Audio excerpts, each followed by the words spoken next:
mbokk Louga mbokk Sénégal tey dañu am mbégte mu rëy am un grand privilège teewee tey jataayu gor ñi jataayu nit ñu baax ñi xam lan mooy sas gi tey réew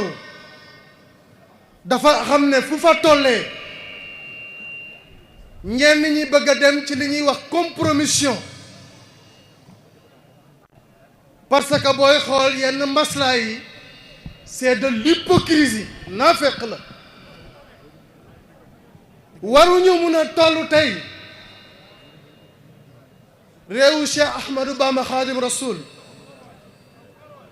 réewu Maodo Malick Sy Dabakh réewum Baye Niass réewu Limaamu Laay réewu bu Kunta Njaasaan réewu Ibaadu Rahman réewum islam réewum foi réewum diine réewum Monseigneur Thiandoum réewu gor ñi nga xam ne dañu mës a bañ bëgg lu baax bëgg lu jub bëgg lu rafet tey ñu bëgg ñàkk fayda bàyyi yenn yi toléré ko ba nga xam ne suñu doom gi ëllëg dañ leen nar a sàggan ba ñu sànk suñu doom yi kon yaakaar naa ne dañ naan wéete nañu tey puso bi mu réer si ñun sas dafa jot jug dafa jot ñi ñu jiite moomuñu ñu la souveraineté appartient au peuple yéen a moom réew mi yéen a fi doxal li fi war a dox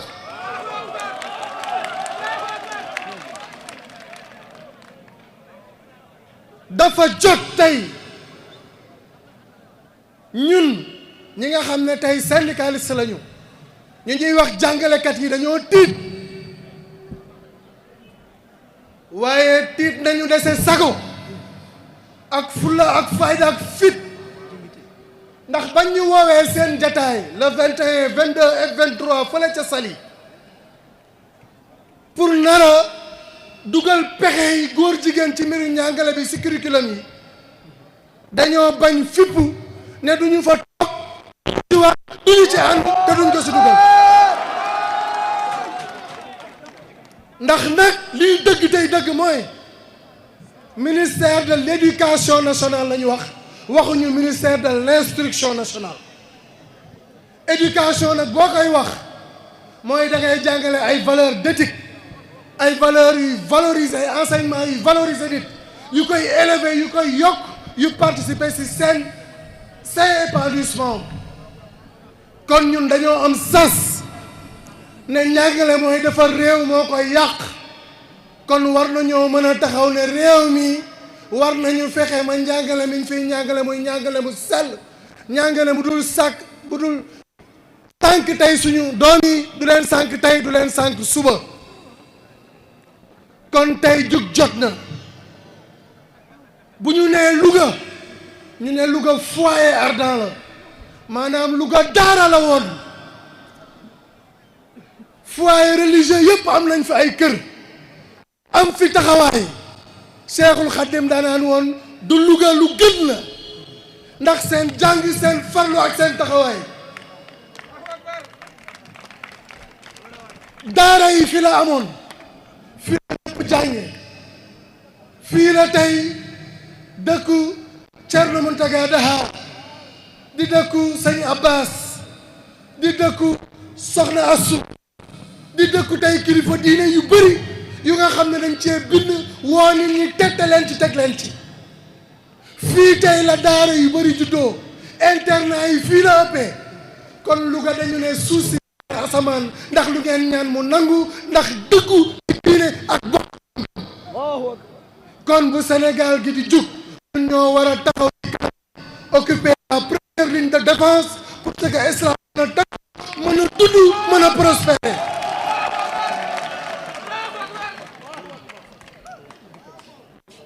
waa Louga jamono ji ñu toll il faut avoir intelligence nga tey les lobbies obscurantistes, les loges franc-maçonniques, le lobby qui ont fait nos valeurs ancestrales dañoo war a wax ba pare déet toog dañu naan déet jàmbaarloo ak ñoom ndax dafa war dafa dëggu te dañ ko war a xeex. On interpelle aujourd'hui nos représentants du peuple, je veux dire nos députés d'abord, que ne tey ñu ngi leen di woo di leen exiger bu dee ñun lañu représenté lii suñu coobare di suñu kàddu di suñu dox di suñu ñaxtu di suñu préoccupation lii suñu yëg-yëg di li ñuy dund li nga xam ne mooy préserver mooy tey exiger nañ leen ko et on exige ça du président de la République Macky Sall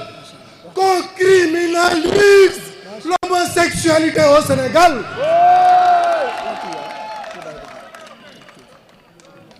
Nañu ko criminaliser, c'est mon dernier appel. Vous êtes des hommes de foi, des hommes de vérité, des hommes de courage et des hommes d'engagement. Le combat est engagé et on triomphera, Inch'Allah Rabbi. Oui à la criminalisation de l'homosexualité et non à l'homosexualité au Sénégal. Pays de valeur, pays de foi, pays de culture. Jërëjëf. su ma nee dëkku Maam Bamba neel ma rek waaw waaw dëkku Maam Bamba rek waaw waaw dëkku Maam Bamba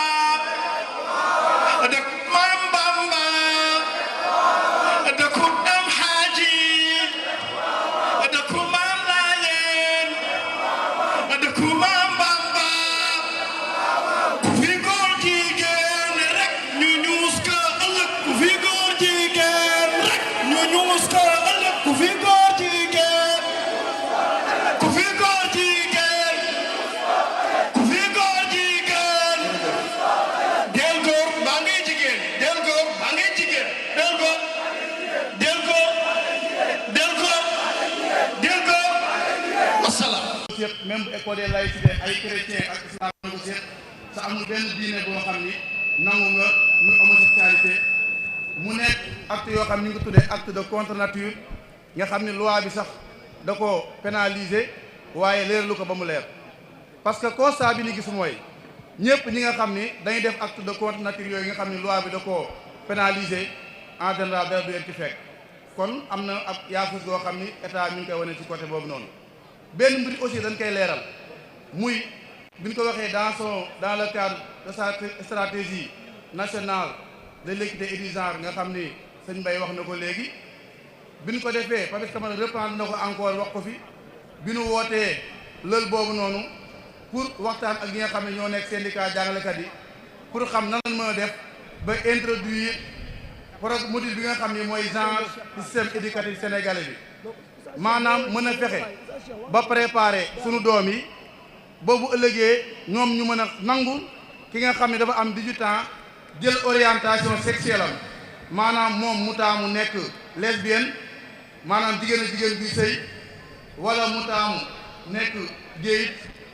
par exemple ay góor boo xam ne day sëy moroomu góoram wala mu nekk weneen moom mooy genre boobu noonu kon homosexualité bu ñu koy wax dafa xaw a yaatu mooy ñoo xam dañuy bokk sëy dañuy bokk sexe di sëy waaw loolu yoon da ko condamné donc loolu moo taxoon loolu ñun dañoo nii ñett ñi loolu di fi dal dama koy wax fii ici et maintenant que ñun suñu position en tant qu'organisation syndicale nekk école bi tant que suñu borom mi ngi ñuy may ñu ànd ak suñu sago ak suñu ruug yi loolu du mës a nekk programme boo xam ni dañ koy nangu ñu du ko dugal fii école sénégalaise bi nga xam ni suñuy doom fi leen yi jànge sa ëllëg ñooy doon suñuy mag yi ëllëg war a yor suñu réew mi loolu moom bu clair la di remercier aussi ñi nga xam ni mooy cellule départementale bu Louga bi ànd saam di koy di leen wan ni aussi xeex bi rafet na heure bu ngeen ñu woowee ñun dañuy jàpp ñun nous sommes déjà interpellés ñu ngi ci sa combat bi ñun ñoo koy xeexal suñu bopp sa incha allah dinañ ci am ndam wasalaam jërë ngeen jëf. xeex bi moom duñ ko bàyyi fépp fu ñu sulli rek danañ ko sulli incha allah kon dañuy ñëw ci beneen intervenant bi muy Serigne Fallou Lo bu Kër Malick Serigne Fallou tafaddal mashkoura. أعوذ بالله السميع العليم من الشيطان الرجيم بسم الله الرحمن الرحيم والصلاة والسلام على مصطفانا ومنقذ الأمة ورجاء كل مسلم محمد بن عبد الله صلى الله على روحه في الأرواح وعلى جسده في الأجساد وعلى قلبه في القلوب وعلى روضته في الرياض دمر جميع من أرادوا ضرنا قبل وصولهم إلى حقنا أطفأت نار كيد من مولاه يعصي بلا إله إلا الله لين لنا كل مريد ومريد وسخرا لي كل باخ وحسود ñetti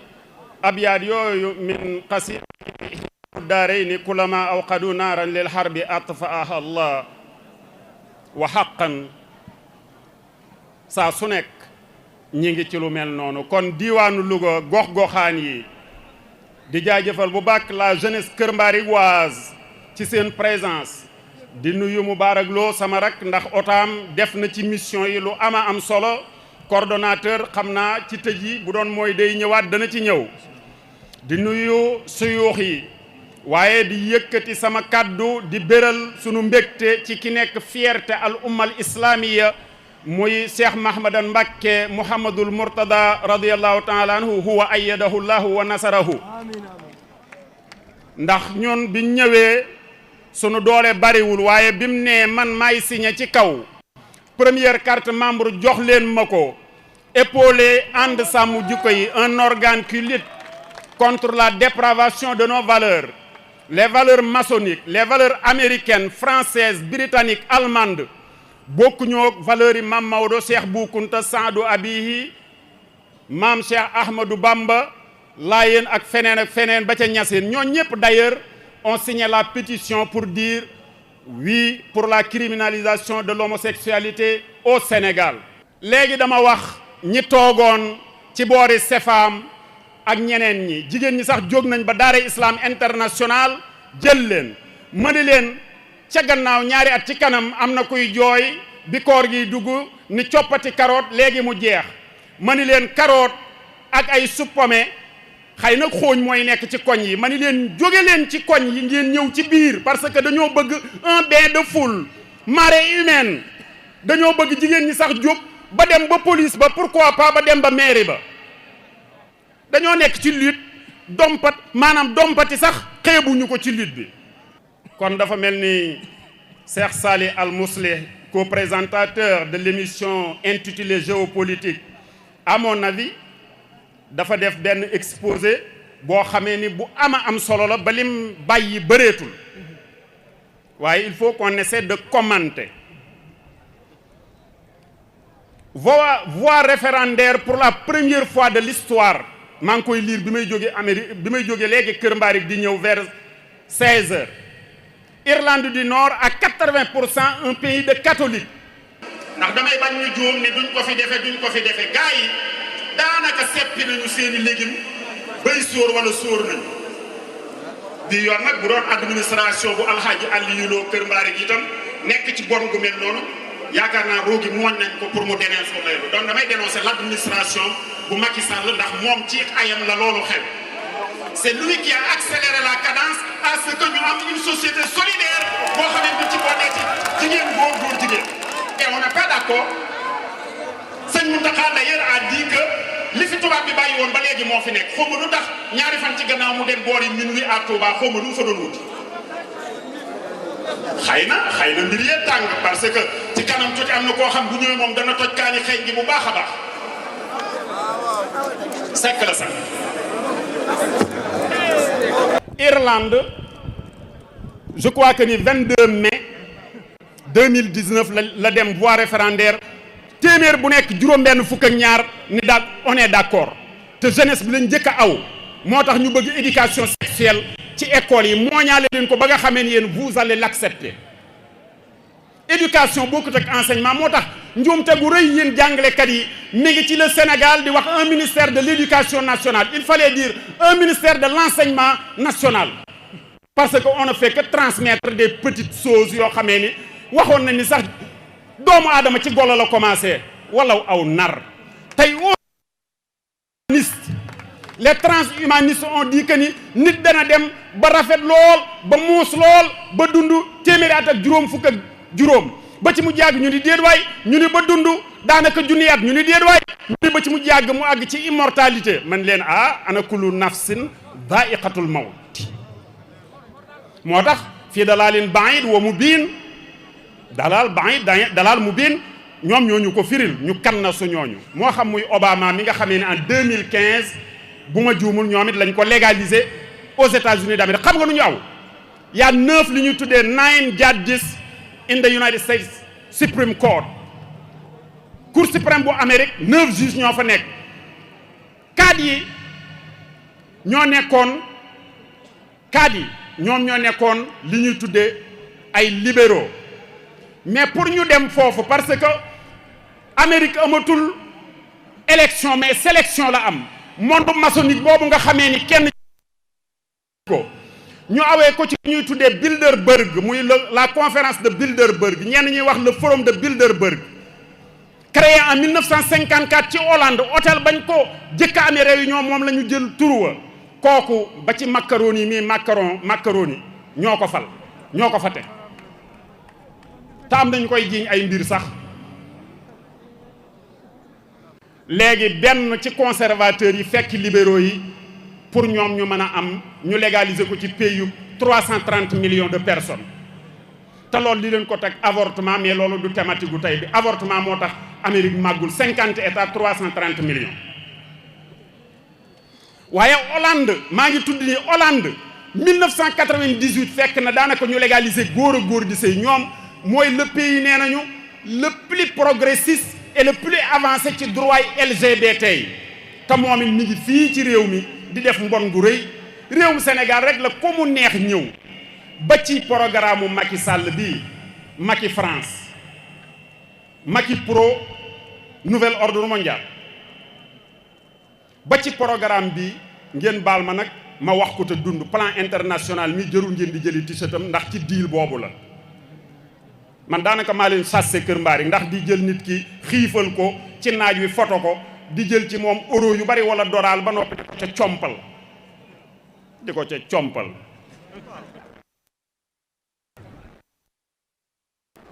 léegi sa daara ji da nga ni góor jigéen du fa jànge dañ koy fermer bu yàggee ci liñ jëm sëñ Mahmouda nag keneen laa ci yemale damaa tudd turam rek pour tuddaale ñépp ci biir daaray kokkeeg fépp sa jàkka ji saag bi am na photo bu ci nekk boo xamee ni imam góor jigéen te waxoon naa ni dana ñëw Ludovic Mouhamad Ludovic imam la góor jigéen la waaye dañ la naan gis nga jàkka ji tey góor jigéen mooy jiite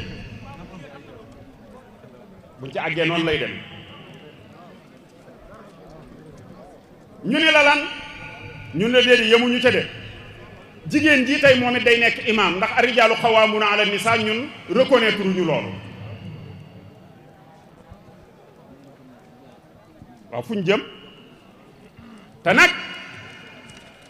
imam wala yasubil imam Mouhamad Ludovic d'origine algérienne ñu xam ko baax ci diwaanu Suisse ak yeneen barab yi muy def ay conférence te fi mu ne gënoo koo dégg alxuraan ci kanam waaye da koy xenk ci annaaru lati wuquduha annaasu wal hijaratu wal iyaazu billah waaye nag sunu milliardaires yi ci lay ñëw bu may daaneel de boof ci sa xaalis rek mel ni ganaar gu boof ci nenam day mujj nen ya yàqu de jël leen seen alal yi ngeen investir ko ci li ñuy tuddee zone ñaay bii à ce que ñu dem parce que dem naa un forum ci Belgique en 2019 au mois de novembre am ku jël kàddu ni Afrique bu bayoon li mu war a bay ci suuf non seulement que Afrique arrive à se nourrir mais à nourrir le monde man je dirais que ni le Sénégal bu investiroon ci mbay mi kese bàyyi zircon bi gaz bi pétrole bi ak yeneen ñama-ñama yi mais Sénégal arrivera à se nourrir et à nourrir une bonne partie de l'Afrique mais jëluñu foofu 70 milliards centre Abdou Diouf d'échange Abdou Diouf 80 milliards ci baay bi yaay ji doom ji réew mi biñ ne ca aadama ñun loolu lañ bind autorité yi ca aadama alayhi salaam ba ci ki nga xamee ni dafa mel ni ñëpp dañ ko doon xàllal rek ni ponkal maa ngi ñëw muy alayhi salaatu wasalaam Muhammad mbaax lañ doon jàngale nekk ca gannaaw ga maam yi ñëw fi am ñoo xamee ni dañoo sacrifier seenu dund ñenn ñi sax fekkewuñ ko exemple yu baree ngi ci bi nga xamee ni Gabon la 8 ans yu manqué tuuti daf cay illustré rek tey jii kon ñoom ñu bëgg a ñëw bëgg pays bi légaliser góor ak góor jigéen ak jigéen di sëy dañ naan déedéet kon dañ naan Sénégal processus de légalisation de homosexualité bi nga nekk doon ko làq ndax dafa am ñoo xamee ni buñ dugalee seen loxo ci sa poos di jël sa portefeuille wala sa portable boole ne looy def nii ñu ni dama la ko doon tëyal te dafa mel ni Macky Sall ci la bokk du ma ko yërëm de ndax weddi na ko fu nekk te bi mu koy weddi waxul dëgg dama tegginal kon ñun ñëpp sunu nos grands électeurs ndax Amérique boo gañee woon ci vote populaire yi fukki millions yi itam 270 grands électeurs yi boo ko gañewul doo dem ñun nag sunuy grands électeurs mooy tey jii Cheikh Mansour sëñ Mbay Si Mansour Tiwaawoon jamaat islamiya yi limaamu ñoom kër limaamu ñoom maam Cheikh Ahmadou Bamba you name it bu ko anglais waxee mooy 3 points de suspension mooy liste bi gën naa gudd lool affaire bi du ay caaxaan de waaye Arnold ñëw na fi 1998 sama xarit ñëw fi 2015 nee na mais pourtant mondialistes yi ñoom ils vont accélérer la cadence de bay boo ku nekk xool pexe man nag solution bi moo tax ma ni leen gisuma ko ludul ci fexe manal suñu bopp pour sañal suñu bopp boo demee ci travail ci mouridisme yore na ko kon ñaar rek lañ soxla ci gouvernement bi arrêter le processus bi ci des mooy nga xamee ne ñun lu mu la jaral jar na ko lu ko ëpp waaye sëñ Abdou Lahad ba daan wax ni sama bakkan laa ci teg Cheikh Saliou ñëw radiyallahu taala anhuma ni seen bakkan ñoom laa ci teg ñun bakkanu administration bu bana ñëw bëgg koo valider seen bakkan lañ cay teg salaamullah alayna salaamun yasuruna wa yanfauna wala yaduruna abada ñu fàttali ko les paroles de Cheikh Ahmadou Bamba fa kullu ma fihi rida allahi jara fala taxaf fihi malamat al wara kunu ala al haq mahma kallafakum al amru hada majlisu rahmani rahim la majlisu shaytani rajim wasalaamu aleykum wa rahmatullahi taala wa barakatuh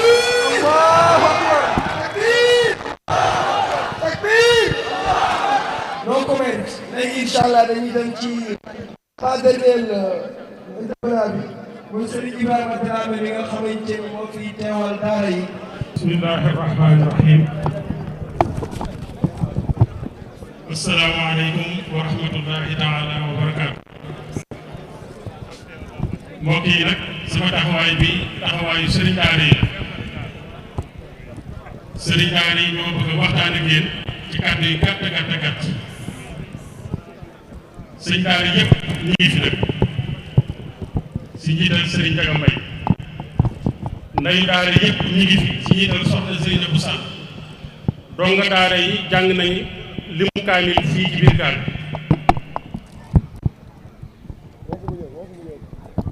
dama bëgg nag yéen ñi fi teew ñëpp rawatina ndaw ñi ndigal la suñu borom joxoon saxaaba yi ridwanullahi alayhim ajmain bu ngeen taseeg yéeféer yi na ngeen dëgër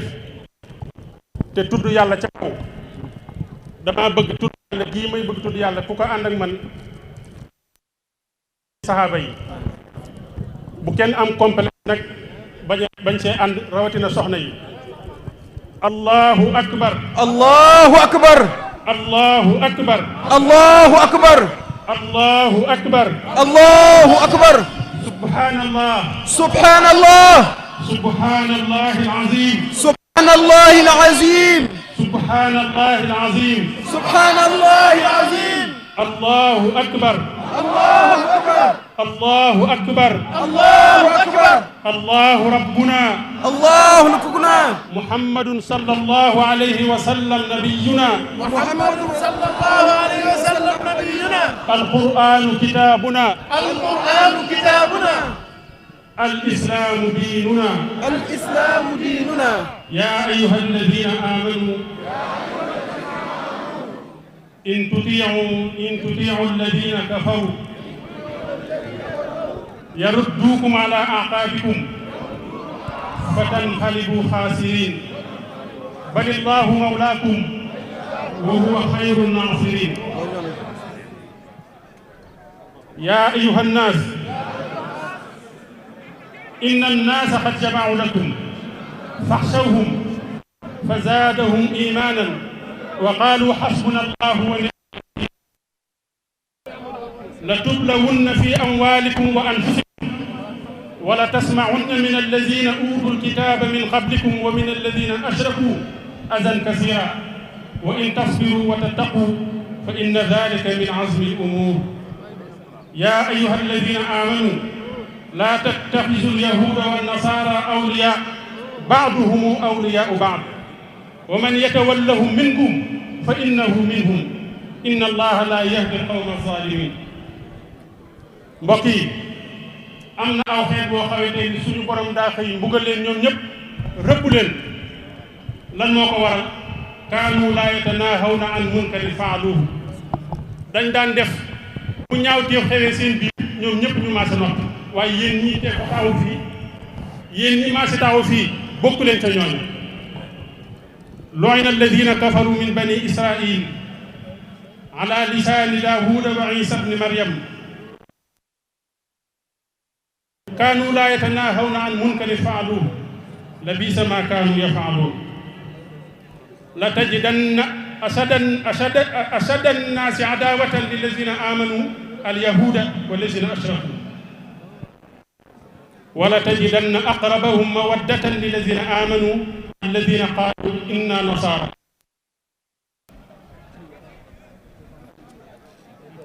wa luutan aataynaahu hukman wa ilman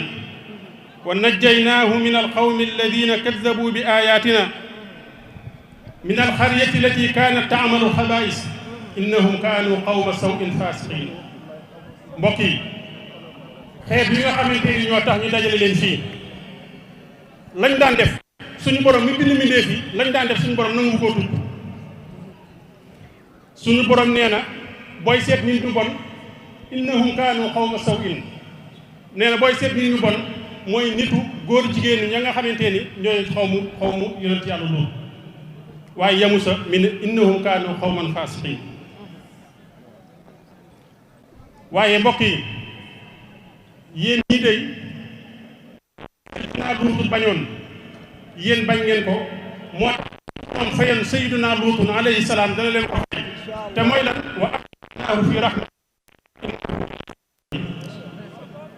ataatuuna zukraana min al-aalamiin wa tazaruuna maa xalaqa lakum rabbukum min azwaajikum. foofu moom alxuraan di waxal alxuraan dafa doy waar ataatuuna zukraana min al-aalamiin wa tazaruuna maa xalaqa lakum rabbukum min azwaajikum bal antum qawmun aaduun. waaye nag na ngeen xam ni ànd sàmm jikko yi ak sëriñ daara yi ak ñiñ ko àndal bu leen def ni nag day yomb du yomb de. lii ngeen di bañ ba ko Seydina yoon ci yàlla Luut di bañ am na luñ ko wax qaalu la in lam tantahi yaa Luut la waaye nag ndeysaan yoon ci yàlla Luut ñu xamal góor jigéen ñi ci turu sëriñ daara yi ci turu jullitu waa Louga kilifa diine yi bañu ñu leen waaye inni li amalikum min alqaalin seen jëf ji ngeen di jëf moom lañ bañ waaye bañu ñu leen ndax ay doom jarbaat ngeen ay mag ngeen ay rakk ngeen. mbokk yi yonent yàlla Luut ay nitam bañuy def jëf di ñaaw joojoo lan la ñaanoon. teñ koo ñaan ñun ñii ku nekk si yéen na ko ñaan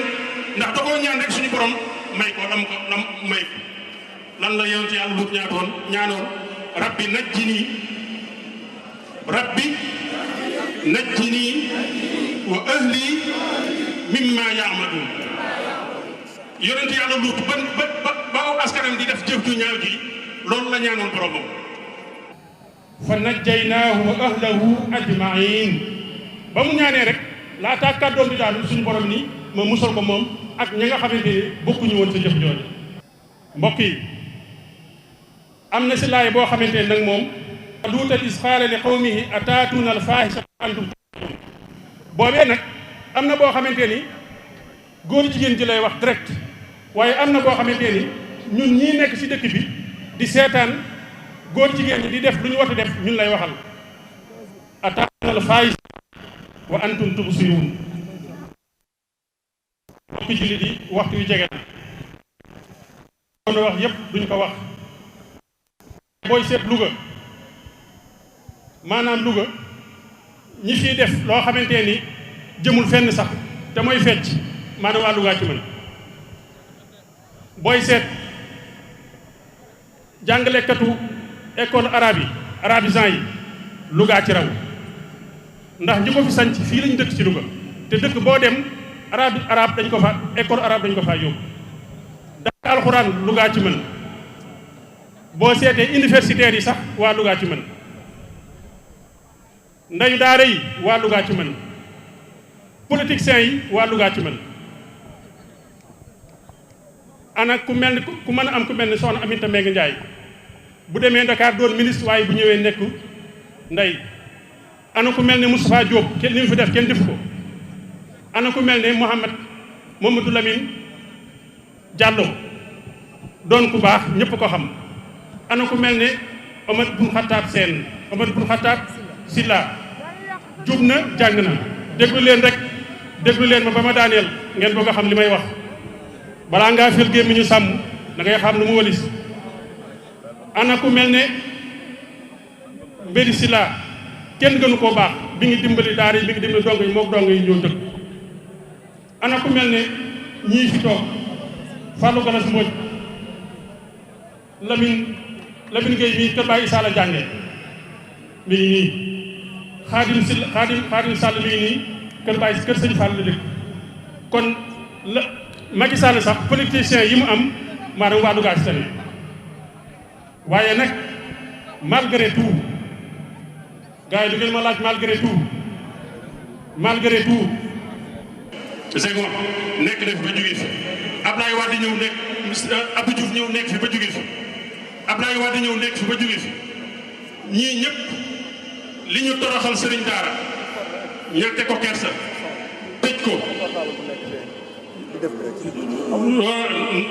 teg ko ay coono boo seetee régime yee weesu liñ ko def si régime Macky Sall moo ëpp te kat du caagee ni Macky Sall daa bon Macky Sall bonu de waaye ni muy gouverner gouvernance bi moo bon loolee nag maanaam ñu war koo xam war koo bàyyi xel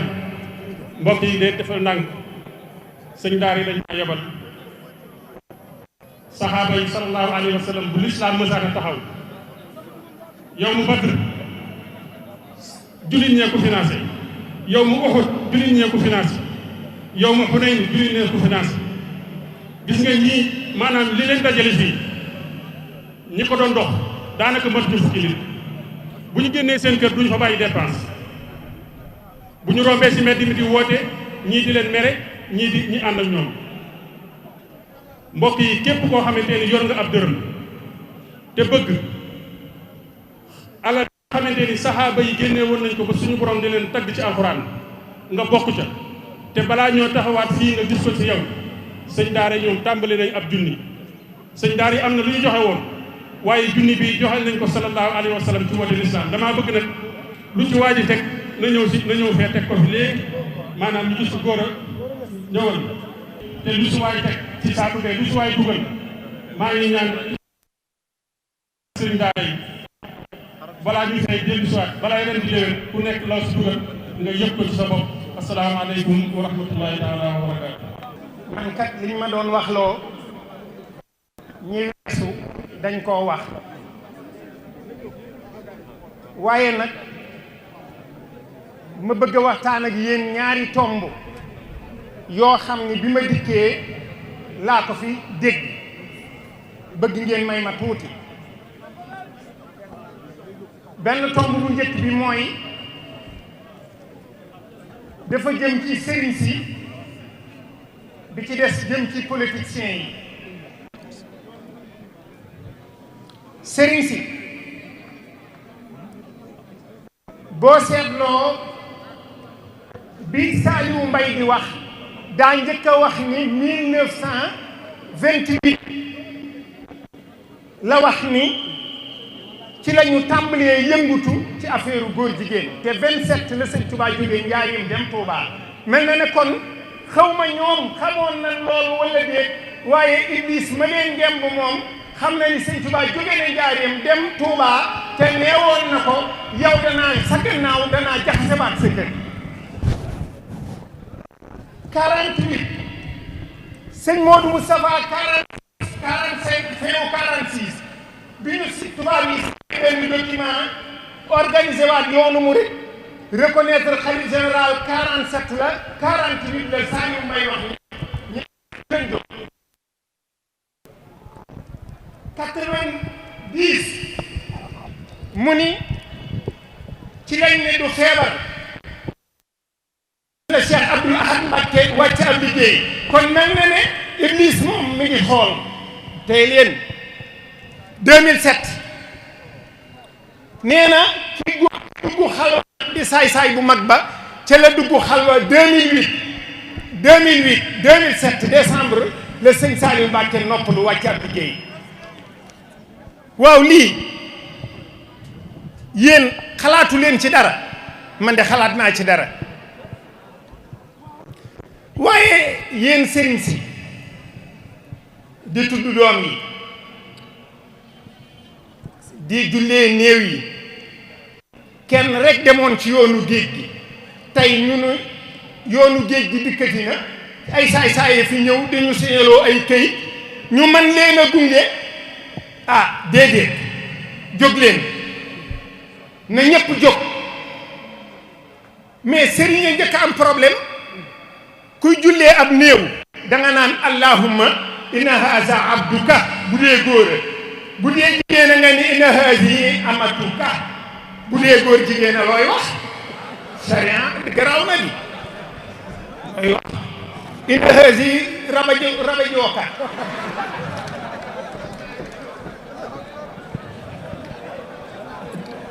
dégg nga sëriñ si nañ jóg ko kenn bàyyee ñuy tawte ci biti nañ dikk tawtee ndoom ñun xaañoo ndoom ñun mooy dëgg jërëjëf sëñ Mahmoudane Mbacké li ci des politiciens yi la gis nga politiciens yii ngay gis waaw kuy dem ñuy dugg avion ba du ñëw Louga oto lay yóbbu Louga gis nga Macky Sall tooñunu wala bu ñu tooñee daa am kum fi bàyyi mu tooñ ñu yóbbu tooñ ga gis nga ñi Ibrahima Dramé doon wax baax nañ ñoo fi séddale ay alal di fi wateloo nit ñi ñoonu wateloo référendum ñooy nekk ay député yuy wate ji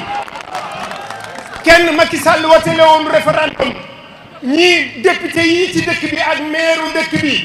ak président conseil départemental ñoonu wateloo nan wax dëgg te yàlla tax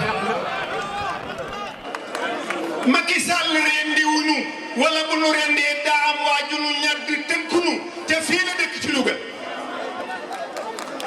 gis nga allahu akbar ji ngeen di wax tey ngeen ci nan ko wax waaye daa am lu ñu war a njëkk a wax man maa ngi ko xamee ci lii ma yore muy ndog yi ren kenn joxuma gasoil kenn joxuma mburu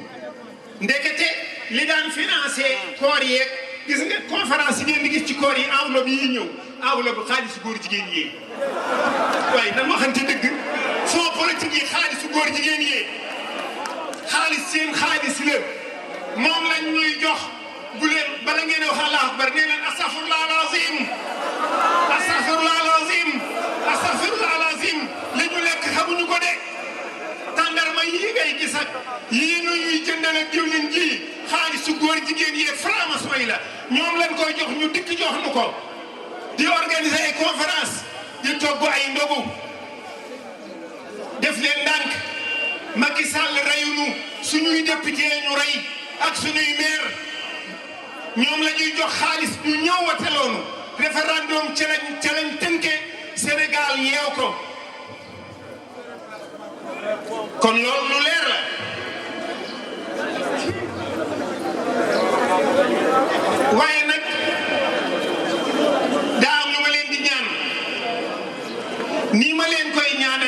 defee noonu. buñ yeewee bala ñoo yeewi ma dugal ci benn baat mooy mouvement ànd sàmm jikko yi tey bañ lu bon dafa tuuti xaj nañ ci ab kaar seen poos wayef ku ci bëgg a bokk bala nga fee jóge na nga joxe sa numéro téléphone ak sa tur bu ko defee ñu mat junniy nit waaye bu ñu bokkee bitig bu ñuy jënde sax léegi borom bitig ba respecté nu waaye bu ñu gisee ñuy kéyin ci mbedd mi ñu naan ñii dañoo xiif wala dañoo sonn dañuy noot rek waaye bu leen tooñ jàmbur de gis nga liste boobu ñu tudd liste ba daa am ku leen représenté gis nga boo demoon Dakar di demandé ak kër demande bind ak lettre yóbbul domaine bu Louga lañ lay wax soo demee ca ministère de l'intérieur di wut carte d'identité ñun la demal préfecture bu Louga boo fay wut extrait ñun la demal mairie bu Louga am na kuñ dafa booleel nit ñu booleeg ñoom ci xéewal gii ak kayit yii noonu lañ ñu booleeg ñoom ci caay-caay bi day dëgg na leer sëñ Tuubaa nee na man sharakahum fi izzihim huna yusharikuhum gadan fi zullihim nee na ku bokk ak ñoom seen teraanga ji àddina bu àllaaxira bu yàlla y jumaa yi lay bokk seen toroxte léegi nag julli jot na waaye yéen ñëpp damaa bëgg ngeen julli jéeg jàkkay xewar te ngeen gëm ni sëñ Tuubaa nga fa Seex Saad Bou nga fa ku fa ñaan yàlla na sa aajo faju bu ngeen fi jógee di leen wax laa ilaaha illallaah ba ca jàkka ja man ñaan doon ak sëñ Tuubaa bi mu nekkee ci yoonu géej gi bu ñu koy jox addiye dañuy gas suul def ko ca addiye fekk leen ci fekk ko fa kon boog nañ am pas-pas boobu tey jaar leen nii naan laa ilaha illallah laa ilaha illallah ba ca jàkka ja ni sëñ Tuubaa lii Seex Saad Bou ku waay yaakaar ni ko li ma mën a xam tey mooy gisuma la waaye lii fi xew muy caay-caay bu bon gii ñu jaar ko ci waa Ndakaaru jox ko waa Louga ñuy ànd ak ñun guddeeg bëccëg ba noppi suñuy bokk bëgg noo rey yéene na ko ci mën a wallu way wallee wax leen ko way wallee way wallee way wallee salaamu aleykum wa rahmatullah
jazakallahu xayran